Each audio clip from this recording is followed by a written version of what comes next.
ने कहा दक्ष महाराज आज मेरी बात आपको महामंत्र की तरह याद रखना। शिव जी ने दक्ष महाराज को कहा दक्ष महाराज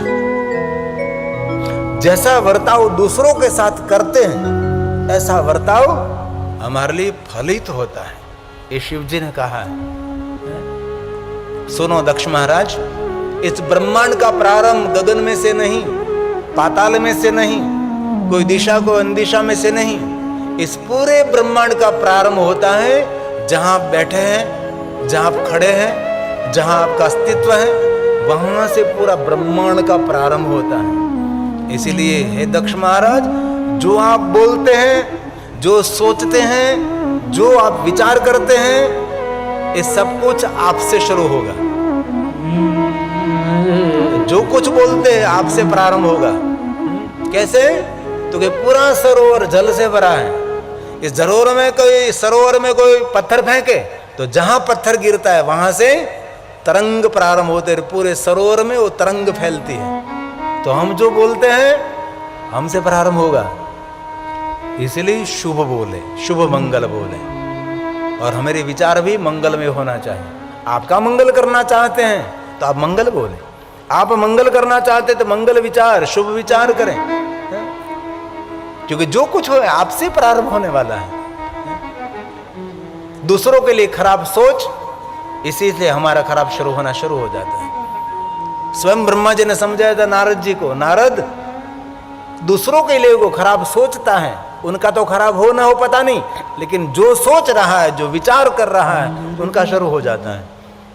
इसलिए आज से हमारे विचारधारा को हम बदलेंगे, क्योंकि जहां बैठे वहां से दुनिया का प्रारंभ हो रहा है। इसलिए जो आप बोलते हैं वही आपसे प्रारंभ होगा, जो आप विचारते हैं वही आपसे प्रारंभ होगा।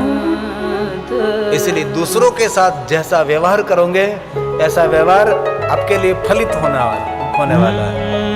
ये महादेव ने गाया है ना, परम परम देवेष्टि परेशा। ये महामंत्र की तरह हम सबको याद रखना है। ओम नमः शिवाय मंत्र महान क्यों है? ओम का अर्थ है अकार उकार मकार, उनका अर्थ है पूरे ब्रह्मांड।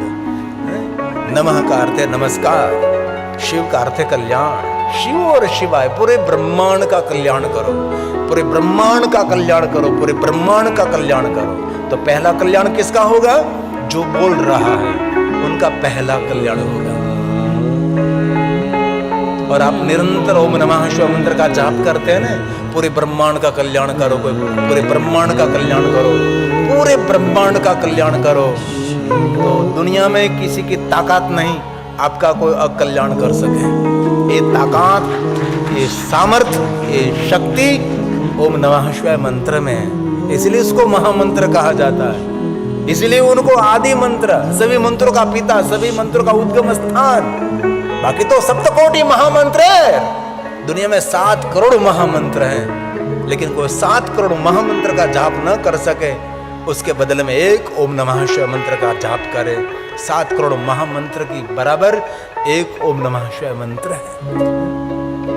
इसलिए आज से हम सबको याद रखना है, किसी के लिए कभी बुरी सोच नहीं, बुरी बात नहीं, बुरी विचार नहीं। दूसरों के लिए जितना कल्याण का भाव रखोगे इतना आपका कल्याण होगा। एकदम स्फटिक महामंत्र, शिव जी ने दिया हुआ महामंत्र है। मैं बहुत कुछ उसका विस्तार भी कर सकता हूं। इसलिए हमारी विचारधारा हम बदलेंगे आज से। जब नारद जी ने शिव गुणों को श्राप दिया, विष्णु का अनादर किया, तब विष्णु भगवान ने नारद जी को कहा था, नारद जी दूसरों को श्राप देने से पहला तो श्राप देने वाले का सत्यानाश हो जाता है, बाद में श्राप निकलता है, और दूसरों को श्राप देने से पुण्य का क्षय होगा।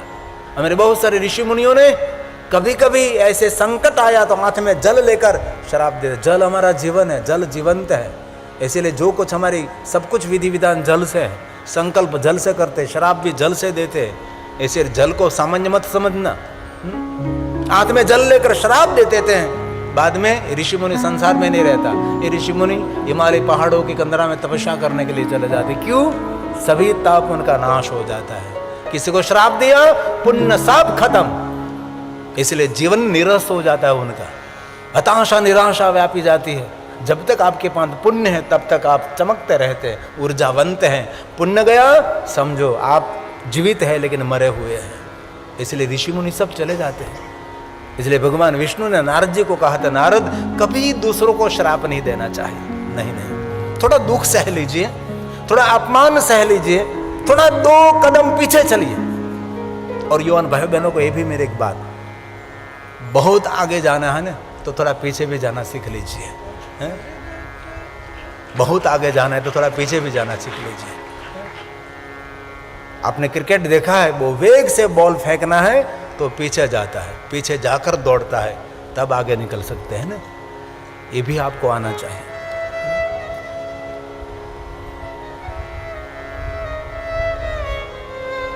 और गौरव की बात तो ये थे कि सभी ऋषि मुनि सब महादेव के भक्त रहे। एक दक्ष विरोध करता रहा लेकिन दक्ष की कुछ भी नहीं चली। दक्ष का क्या हुआ? इसलिए जो शिव द्रोही, शिव विरोधी है, उसका कभी कल्याण नहीं होगा।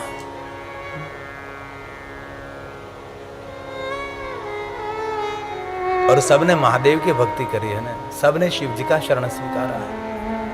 और दक्ष महाराज ने कहा, महादेव आप यहाँ लिंग रूप में प्रकट रहो, मेरे जैसे को आपका अपराध करें, शिव अपराध, मातृ पितृ अपराध, शास्त्र अपराध, आचार्य अपराध, सभी अपराधों में से मुक्ति देने के लिए बाबा यहाँ विराजमान रहो।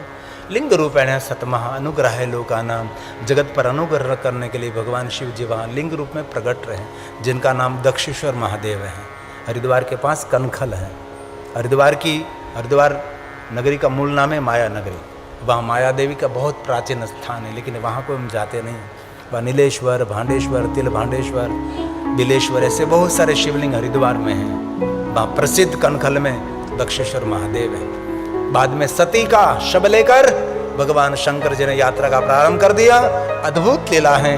विष्णु भगवान ने चक्र को आज्ञा दी, सती के अंग जहाँ जहाँ गिरे वहाँ वहाँ शक्तिपीठों का प्रागट्य हुआ और बाबा ध्यानस्थ हो गए। बहुत समय बीत गया,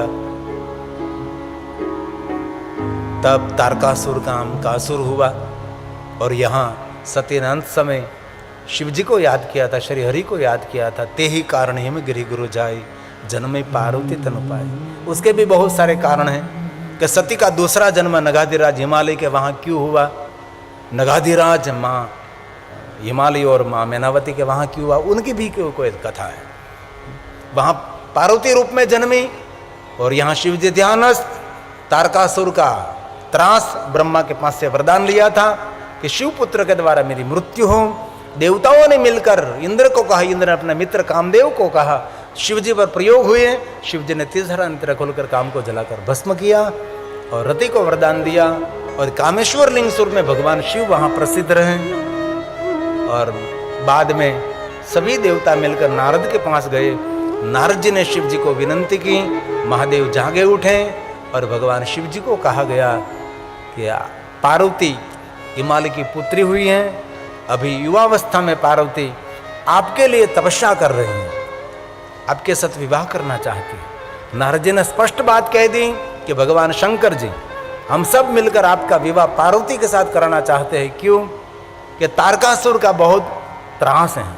तारकासुर से त्रास में से मुक्त होने के लिए आपके द्वारा पुत्र जन्मे, पुत्र के द्वारा तारकासुर का अंत हो सकता है। तब शिव जी ने कहा, आप सबके मंगल के लिए मैं दूसरा विवाह करूँगा। और शंकर भगवान कैलाश पधारे और भगवान शिव जी का दूसरा विवाह नगाधिराज हिमालय की पुत्री पार्वती के साथ हुआ है। अद्भुत लीला है। शिव महापुराण अंतर्गत रुद्र संहिता में पार्वती खंड में शिव और पार्वती की विवाह की सुंदर कथा है। कभी अवसर मिले तो उसका पाठ करना चाहिए। और जिन बहनों का विवाह नहीं हुआ है उनके लिए तो एक बार विवाह से पहले पार्वती खंड का पाठ करें तो उनका सौभाग्य मंगलमय रहता है। ऐसा एक पार्वती खंड का विशेष महात्म्य भी है। शिव पार्वती के विवाह की कथा शिव महापुराण अंतर्गत है। और बाद में शिव और पार्वती ने सुंदर विचरण किया, विहार किया, वो भी सुंदर कथा है। और विचरण करते करते अवसर आने पर शिव और पार्वती के द्वारा पुत्र जन्मा, जिनका नाम षडानन है, स्कंद है, मयूर का वाहन है, मुरगण है और सही नाम कार्तिकेय है। और कार्तिकेय महान बलवान योद्धा और तारकासुर के साथ युद्ध हुआ और तारकासुर का अंत हुआ। आकाशे तारकलिंगम, देवताओं ने भगवान शिव जी के बड़े पुत्र भगवान कार्तिकेय का जय जयकार किया और भगवान कार्तिकेय देवताओं के सेनापति बने। और जो कोई मनुष्य महादेव के सन्मुख भगवान कार्तिकेय को याद करता है उनको कोई भी क्षेत्र में पराजय नहीं होता। इसलिए कभी भी महादेव की पूजा करो, महादेव के दर्शन के लिए शिवालय पहुँचो, महादेव के सन्मुख भगवान कार्तिकेय को अवश्य याद करें, क्योंकि शिव जी का बड़े पुत्र हैं, मोटो पुत्र छे शिवजीनो। भगवान कार्तिकेय ने याद करवा थी हर हमेशा कोई પણ ક્ષેત્રમાં આપણે વિજય પ્રાપ્ત થાય। અને જ્યારથી દેવતાઓના સેનાપતિ કાર્તિક ભગવાન બન્યા છે ત્યારથી દેવતાઓનો કોઈ જગ્યાએ પરાજય નથી થયો। એવા ભગવાન કાર્તિકેયની વંદના, ભગવાન કાર્તિકેયનું સુંદર જીવન ચરિત્ર છે। माक्षर मास शुक्ल पक्ष छठी की तिथि के दिन भगवान कार्तिकेय का प्रागट्य दिन है। ऐसी बहुत सुंदर सुंदर कथा शिव महापुराण अंतर्गत हैं। बाद में समय बीतने के बाद शिव और पार्वती के द्वारा, पार्वती के प्रधानता के द्वारा पुत्र प्रकट हुआ जिनका नाम है भगवान गणेश। गण अध्यक्ष बने, गुणों से प्रकाशित रहे। भगवान गणेश जी की सुंदर कथा है। कार्तिक कौन है? शिव के द्वारा उत्पन्न हुआ पुत्र हैं। और गणेश कौन है? पार्वती के द्वारा प्रकट हुआ पुत्र हैं भगवान गणेश। भगवान गणेश जी की अद्भुत महिमा है। गणेश जी की गणेश पुराण में भी कथा है, इनमें भी कथा है। उसकी गुण प्रधानता के कारण प्रजापति विश्वरूप की दो पुत्रियों के साथ सुंदर उनका विवाह हुआ, उनकी भी कथा है। शिव जी के जितने नाम हैं इतने सभी कथा है। और महादेव के भक्त ऋषि मुनियों की सुंदर सुंदर कथा है। सभी ऋषियों ने शिव की उपासना की, महादेव की उपासना की। पूरे जीवन पर्यंत किसी के चरणों में कभी मस्तक नहीं झुकाया, महादेव को चरणों में मस्तक झुकाते रहे। और सूर्य अस्त हो रहा था तब शिव जी को कह दिया महादेव अब तो सूर्य अस्त होने की तैयारी है, अब तो जर्जरित शरीर हो गया है, शरीर छोड़ने की तैयारी है, बुढ़ापा है, वृद्धावस्था है, जीवन पर्यंत तो आपके पास से कुछ भी नहीं हमने मांगा है। लेकिन महादेव अब संध्या वंदना हो रही है, अब सूर्य अस्त होने जा रहा है, अंधकार का प्रारंभ होगा, इससे पहले हम आपके पास से कुछ मांगना चाहते हैं। तब ऋषि मुनियों ने शिव महापुराण अंतर्गत मांगा ममय कुल है भगवान, ऐसे कुल में हम सबको जन्म मिले जिन कुल देवता महादेव आप हो, जिनकी कुल की परंपरा में शंकर जी आपकी पूजा हो रही है, जिनके कुल देवता भगवान आप है, जिनके इष्ट देवता भगवान आप हैं, ऐसे शिव भक्त कुल में जन्म मिलना चाहिए। ऋषि मुनियों ने जीवन पर्यंत कोई भगवान को शिकायत नहीं की, कुछ भी मांगने की इच्छा भी नहीं की।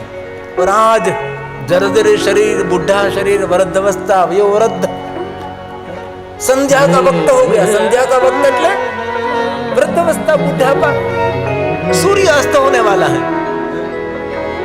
तभी सभी ऋषि मुनियों ने कहा भगवान बस एक ही प्रार्थना है, मम कुले कुले मम महादेव। इस कुल में जन्म मिले, ऐसे कुल में जन्म मिले जिन कुल में महादेव आपके भक्ति हो रही है। ऐसे माता पिता मिले जो मेरे माता पिता महादेव आपके भक्त हो, जिनके कुल देवता महादेव आप हैं। ऐसे कुल में जन्म मिलना चाहिए, अन्य देवताओं नहीं। महादेव जी मुझे महादेव चाहिए। शिव महापुराण ग्रंथ का श्लोक है। कुले मम महादेव भजनं ते अस्तु सर्वदा मा भूतस्य कुले जन्म। ऐसे कुल में जन्म मिले यत्र त्वं नहीं देवता, यत्र त्वं नहीं देवता। अन्य देवता नहीं भगवान। भक्ति मिले तो आपकी मिले भगवान महादेव। और शिव भक्त की यही इच्छा है ना। अरे देवताओं ने तो कह दिया है महादेव हमारे भक्त हैं ना, उन पर तुम कृपा करते हैं। जितने हमारे भक्त हैं महादेव उन पर हम कृपा करते हैं, लेकिन महादेव आपके भक्त हैं ना, उन पर तो हम अमृत की बारिश करते हैं भगवान। दरेक देवताओं ने કહ્યું महादेव जी हमारा भक्तो तो हमने बहुत વહાલા છે, પણ આપના ભક્તો તો અમારા માટે પ્રણમ્ય છે। મહાદેવના ભક્તોને દેવતાઓનો પ્રણામ કરે. લે શિવ ભક્તિ કોઈ સામાન્ય વસ્તુ નથી. મેં પહેલે દિવસે કહ્યું હતું કે મહાદેવની ભક્તિ સૌને નથી મળતી. જેનું ચિત્ત, જેનું મન, મનના તરંગો, રક્તો એક એક કણ, શરીરનું એક એક રૂવાડું મહાદેવને અર્પણ થયેલું છે. એ કોઈ સામાન્ય જીવ નથી. देवताओं માટે जीव प्रणम्य है. इसलिए हमारी प्यारी पंक्ति, हमारी सोनू भाई बार बार कहते बापू एक पंक्ति एक पंक्ति एक पंक्ति पहले दिन से कह रहे हैं. जब भी जन्म मिलेगा सेवा करेंगे तेरी, कर दे तुम सेवा शरण रहेंगे तेरी. जब भी जन्म मिलेगा सेवा करेंगे तेरी, कर दे तुम सेवा शरण रहेंगे तेरी. देना साथ हमारा बाबा बन करके तुम साथी, बोले तेरे नाम से ये जिंदगी हमारी, ये जिंदगी हमारी. सुन लो बोले बाबा अर्ज हमारी, अर्ज हमारी. करेंगे सेवा इस जीवन में तारो नाम हमारी, बोले तेरे नाम से ये जिंदगी हमारी, ये जिंदगी हमारी. अरे ताली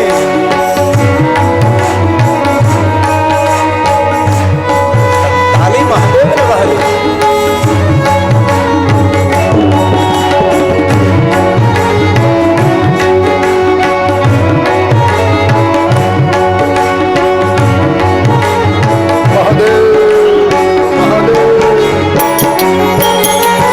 दुनिया बनाने वाले ये सब तेरी माया, सूरज चांद सितारे सब कुछ तूने बनाया.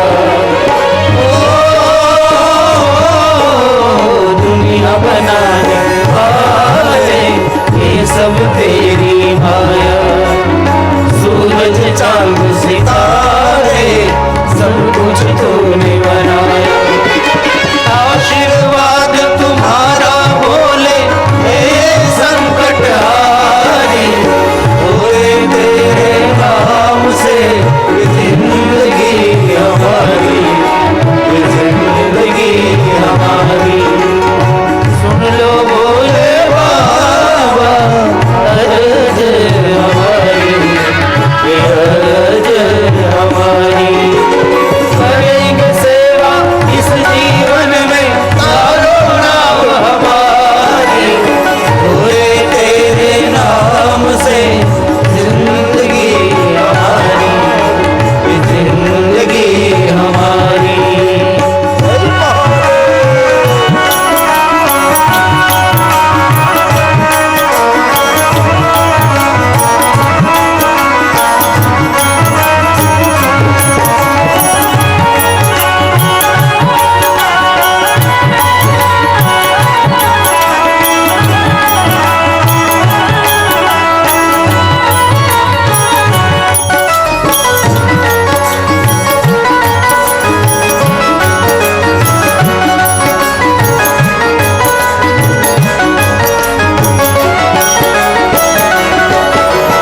जब से होश संभाला तब से हमने तेरी भक्ति ना मिले जीवन व्यर्थ हमारा. ओ जब से होश संभाला तब से हमने जाना, तेरी भक्ति ना मिले जीवन व्यर्थ हमारा. बिना तुम्हारे भोले बाबा दुनिया है बेगानी, भोले तेरे नाम से जिंदगी हमारी.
हरि कथा अनंता कही सुनहि बहु विधि सब संत। कहाँ लगी कहो।